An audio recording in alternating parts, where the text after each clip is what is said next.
দিশাংকৰীয়া ডিমমুখ ৰাইজলৈ সংগ্ৰামী শুভেচ্ছা জ্ঞাপন কৰিছো। জয় অসম, জয় অসম। আমি দেশক ভাল পাওঁ, জাতিক ভাল পাওঁ, দেশৰ মাটিক ভাল পাওঁ, দেশৰ কলা সংস্কৃতিক ভাল পাওঁ, দেশৰ পুৰুষা মহাপুৰুষাসকলক শ্ৰদ্ধা কৰি ভাল পাওঁ, প্ৰজন্মৰ আশীৰ্বাদ হৈ ভাল পাওঁ আৰু প্ৰজন্মৰ সৈতে অনাগত অনন্ত দিনৰ চেতনাৰে আমি জাতিৰ সৈতে আগবাঢ়ি ভাল পাওঁ। জয় অসম, জয় অসম। কথা হ'ল জোৰ পুৰি হাত পালেহি, জোৰ পুৰিতো হাত পালেহি, চবেই দেখিছে, চবেই গম পাইছে কথাবিলাক। কথা হৈ ৰুল ৰজাই দিয়া, জনতালে দিয়া কথাবিলাক কথা হৈয়ে গৈ আছে, কথা হৈ গৈ আছে। কথাবিলাকো আকৌ এটা এটা কাহিনী বৰ্ণনাৰে তাক সমাজৰ ঘিৰে ঘিৰে বৈ আছে। জনতাই দুখ পাইছে, জনতা ক্ষোভিত হৈছে, কিয়নো চৰকাৰখনে ৰাইজক দিয়া প্ৰতিশ্ৰুতি ভংগ কৰিছে। যি নহওক, গণতন্ত্ৰত ৰাইজক লৈ নতুন এখন বজাৰ হ'ল। গণতন্ত্ৰ যেতিয়া ৰাইজক লৈ নতুন এখন বজাৰ হ'ল, ৰাইজেই পাতি দিয়া চৰকাৰখন সেই বজাৰৰ মহলদাৰ হ'ল। ৰাইজেই পাতি দিয়া চৰকাৰখন সেই বজাৰৰ মহলদাৰ হ'ল, সেই বজাৰৰ মহলদাৰ হ'ল। ৰাইজে ক'ত পাব? আগতহে লাগিছিলে, ইলেকশ্যনৰ আগত লাগিছিলে। আৰু মাত্ৰ এবেগেট আছে, এক দেওনা আছে, আকৌ চাগে আহি যাব। তাতে আকৌ আমি শুনিবলৈ পাইছো বোলে 100% তেওঁলোকে অসমীয়াৰ ভোট নহলেও চলি যাব। তাৰ সংজ্ঞাটোতো বুজিবলৈ বাকী নাই। তাৰমানে এইকণ সময়ৰ ভিতৰতে তেওঁলোকৰ নিজৰ চিতাবহীবিলাক সজাই ল'ব সুন্দৰভাৱে, ভোট দিয়া চিতাবহীবিলাক সজাই ল'ব, সজাই লৈ ৰাইজক উপেক্ষা কৰি আকৌ তেওঁলোকে চৰকাৰ পাতি ৰাইজৰ মূৰত মাধমাৰ মৰাৰ সপোন দেখিছে। এয়া জানো সম্ভৱ হ'ব? কওকচোন, আকৌ আহিব নি চৰকাৰখন? আপোনালোকে আহিবলৈ দিব জানো? মোৰ কোনো ৰাজনীতি নাই। মই গান ভাল পাওঁ, গান এইকাৰণে ভাল পাওঁ, গান আৰু সমাজ, সংগীত আৰু সমাজ, সংগীত আৰু সহৃদয়, মানুহৰ সহৃদয়তা, মানুহৰ শ্ৰদ্ধাশীলতা, সংগীত আৰু সংস্কৃতি আৰু চেতনা, এইবিলাক উপাসনাৰ বস্তু। সংস্কৃতি হ'ল মানুহৰ জীৱনৰ অন্তৰৰ হৃদয়ৰ উপাসনাৰ আদিম ঠিকনা। সংস্কৃতি হ'ল মানুহৰ জীৱনৰ, মানুহৰ সমাজৰ আটাইতকৈ আদিম ঠিকনা সংস্কৃতি। এই সংস্কৃতিয়ে প্ৰতিবাদ কৰিব পাৰে, এই সংস্কৃতিয়ে অনুপ্ৰেৰণা দিব পাৰে, এই সংস্কৃতিয়ে মানুহক সাহসেৰে জীয়াই থকাৰ চেতনা দিব পাৰে। উপৰোক্ত বক্তাসকলে কৈছেই, আমি কোন দেশৰ মানুহ, আমি কোন দেশৰ মানুহ, কোন ঠাইৰ মানুহ। নানা জাতি বৰ্ণেৰে পৰিপূৰ্ণ, নানা জাতি বৰ্ণেৰে পৰিপূৰ্ণ বৰ্ণাঢ্য অসমৰ আমি অসমীয়া নহয়। আমি আচলতে অসমীয়া জাতি নহয়, আমি আচলতে অসমীয়া মহাজাতি। এই মহাজাতিটোৰ কাৰণে এটা হাত চাপৰি বিচাৰিছো আপোনালোকৰ পৰা। কাৰণ নৈ পৰীয়া, পথাৰ প্ৰেমী আমি অসমীয়া। আমি নৈৰ ভাষা বুজি পাওঁ, পথাৰৰ ভাষা বুজি পাওঁ। শিমলু ফুলিব, শিমলুৰ ৰঙা ৰঙা ফুলবোৰে আকাশলৈ চাই সাহস আৰু চেতনা যোগাব মোৰ অসমীয়া সমাজখনক, হয়নে? মদাৰ ফুল যদিও পূজাত নালাগে, কিন্তু বতাহৰ পূজাত মদাৰ ফুলো দৰকাৰ হয়, নহয়নে? বতাহে যেতিয়া পূজা পাতে, তেতিয়া মদাৰৰ ফুলবিলাক লাগি যায়, নালাগেনে?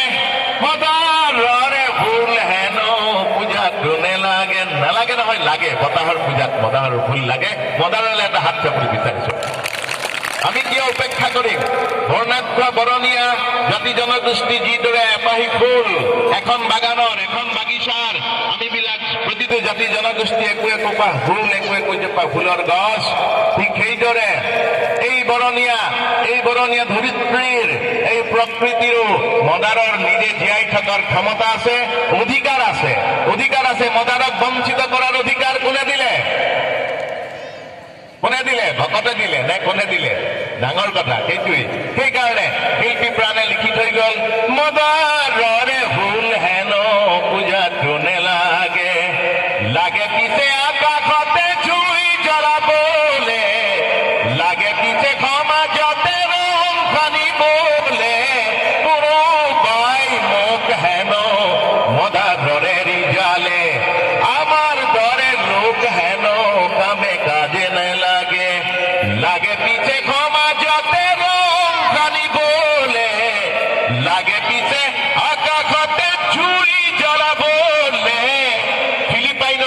এতিয়া আগ্নেয়গিৰি উতলিছে ফিলিপাইনত। আপোনালোকে মোবাইলবিলাকত গম পাইছে, ফিলিপাইনত আগ্নেয়গিৰি উতলিছে, প্ৰচণ্ড আগ্নেয়গিৰি 40 বছৰ মূৰত উতলিছে।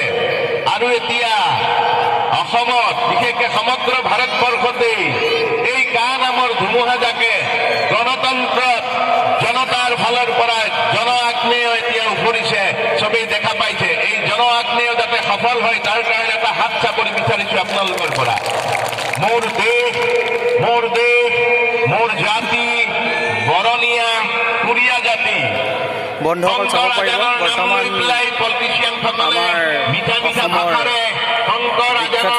মহাশিল্পী মহেন্দ্ৰ হাজৰিকাই বৰ্তমান জাতি গৰ্জন নাগৰিকত্ব সংশোধনী আইন 2019 বাতিলৰ দাবীত তেওঁ বক্তৃতা আগবঢ়াই আছে। আপোনালোকে চাব পাৰিব। আজি যিহেতু মই ইয়াত আহি উপস্থিত হ'লো, মই ভাবিলো জাতি গৰ্জন অনুষ্ঠান সদৌ অসম মৰিয়াদা ছাত্ৰ সন্থাৰ বিভিন্ন নিমুখ জাতি জনগোষ্ঠীৰ সহযোগত সভা আহ্বান কৰাইছে। সভাত আহি মই উপস্থিত হৈছিলোঁ। চাব পাৰিব বৰ্তমান আমাৰ অসমৰ মহেন্দ্ৰ হাজৰিকাদেৱৰ চাব পাৰিব। ইয়াত গোটেই আপোনালোকে উপস্থিত নিমখ ৰাইজসকলক দেখা পাব। গোটেই নিমখ ৰাইজসকল ইয়াত উপস্থিত হৈছিল। ইয়াত গোটেই বিভিন্ন জাতি জনগোষ্ঠীৰ সহযোগত এই জাতি গৰ্জন অনুষ্ঠানটি আহ্বান কৰা হৈছে আৰু ইয়াতে আজি অনুষ্ঠিত হৈছে। শুনিব পাৰিব আপোনালোকে যে মহেন্দ্ৰ হাজৰিকাৰ বক্তৃতা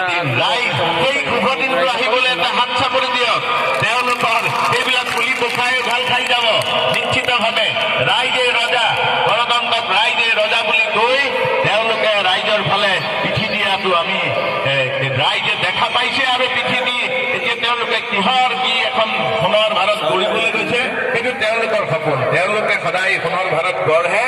তেওঁলোকৰ সা সম্পত্তি বিলাসী বাহন, বিলাসী ঘৰ, বিলাসী সা সম্পত্তি, বিলাসী বিচনাত নুশুই লাগিলে মাটিত পাতি পাৰি নিৰীহৰ গীতাৰত সদায় পাই থাকিম মই শিমুল তোলাৰে ৰাইজৰ ধনেৰে বৰ ঘৰ নসজাও, সঁচাবান পীড়িতৰ চাউল বেছি নেখাও, দুখীয়া নিচলাৰ মুখৰ কাঢ়ি নেখাও, নসজাও হীৰাৰে নভৰাও হীৰাৰে আমাক হীৰাৰে ভৰা ৰুম কিয় লাগিছে? সা সম্পত্তি ইমান বেছি আছে যদি ৰাইজক বিলাই দিয়া, ৰাইজৰ ধনেৰে তোমালোকে এইবিলাক কৰা, আকৌ ৰাইজকে মানুহ মাৰ দিয়া, লাজ লাগে এইবিলাক কথা ভাবিলে। কাৰণ মই আগতে কৈছো, ৰাজনীতিৰ পৰা মই বহু দূৰত থাকি অৱস্থান কৰি ভাল পাওঁ। যিদৰে ৰাজনীতিবিদসকলে ৰাইজক কথা দি আশ্বাস আৰু প্ৰতিশ্ৰুতি দি পেলাই সময়ত বহুত দূৰত বিলাসী কাৰ্পেট, বিলাসী ঘৰত অৱস্থান কৰে, তেনেকৈ মই ৰাজনীতিৰ পৰা বহুত দূৰত অৱস্থান কৰি মই নিজে ভাল পাওঁ। এইকাৰণে যে মোৰ চিন্তা চৰ্চা সদায় গণকৌশলীয়। মই গণকৌশলীয় চিন্তা চেতনাৰে জনতাৰ মাজে মাজে ঘূৰি ভাল পাওঁ। গতিকে মোৰ গণকৌশলীয় চিন্তা আৰু যাতে গণকৌশলীয় হয় তাৰ বাবে এটা হাত চাপৰি বিচাৰিছোঁ। মোৰ শংকৰ আজান দেউৰ এই ধুনীয়া মাটিত, ধুনীয়া ধৰিত্ৰীত সেই সমৃদ্ধি অনবৰতৰ হৈয়ে থাকিব যুগ যুগৰ কাৰণে। এটা হাত চাপৰি বিচাৰিছোঁ তেখেতসকলে আৰু যাতে আশীৰ্বাদ কৰে আমাক। ভূপেন হাজৰিকা, সুধাকণ্ঠ, বিষ্ণু ৰাভা, জ্যোতিপ্ৰসাদ আগৰৱালা, আইদেউ সন্ধিকৈ মেলিলি প্ৰথম চকু তোমাৰ গোলাপে আই জনমৰ আদিম পোৱাত, মুদি মাকৌ চকু তোমাৰ গোলাতেই শুই জীৱনৰ শেষ সন্ধিয়া সেই নলিনী বালা দেৱী। উখ পাহাৰণী যেন ৰাক্ষসিনী গিলিলি বহু দশম গৌৰৱ, উখ পাহাৰণী যেন ৰাক্ষসিনী গিলিলি বহু দশম গৌৰৱ, কোনে বা ওলাব কোনে বা দেখাব জন্মিছেনে এনে মহানুভৱ। অম্বিকাগিৰি ৰায় চৌধুৰী, কমলাকান্ত ভট্টাচাৰ্য প্ৰমুখ্যে গুৰুদাসকললৈ এটা হাত চাপৰি বিচাৰিছো। মোৰ ভাষা, মোৰ জাতি, মোৰ কৃষ্টি অনবৰতৰ কাৰণে সদায় জীয়াই থাকিব।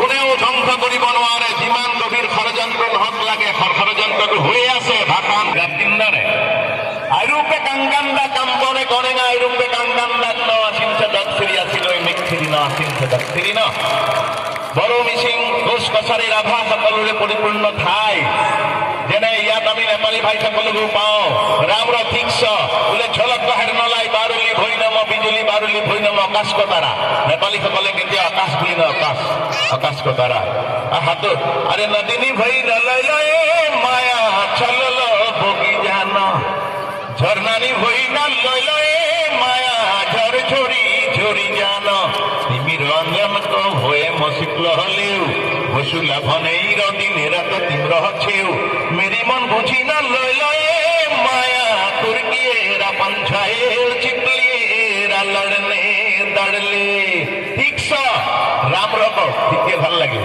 গতিকে ভাষা শিকিব লাগিব ল'ৰা ছোৱালীবিলাকে সম্প্ৰীতিৰ কাৰণে অসমীয়া জাতি চিন্তা কৰিবলগীয়া একোৱেই নাই কিবা কাৰণত হলেও চাবচোন যেতিয়া সূতা তাৰ মুখেৰে যেতিয়া বীজ সূতা জাতীয় বীজ ওলাই সেই সূতাৰে তাৰ এই জীৱন কাৰাৰুদ্ধ কৰি পেলাই নিজৰ জীৱন কাৰাৰুদ্ধ কৰি পেলাই এয়া চাওক আৰু মাত্ৰ এটা বছৰ আছে কাৰাৰুদ্ধ হৈ গৈ আছে সেইসকল যিসকলে ৰাইজক ঠগি ঠগি ৰাইজৰ ধনেৰে বৰ ঘৰ বনালে কাৰাৰুদ্ধ তেওঁলোক নিজে কটা সেই বন্দীশালত তেওঁলোকে বন্দী হবই লাগিব কাৰণ জনতাৰ আদালতত বন্দী সেইসকল মানুহ হব লাগিবই বন্দী হবই সকলোলৈ শ্ৰদ্ধা জনাইছো মোৰ মাইক্ৰফোনটো পালে এনেকুৱা লাগে ৰাইজখন যেন মাইক্ৰফোনটোত সোমাই আছে আৰু মই যেন চেতনাৰ প্ৰজ্বলিত এক আগ্নেয় লাভা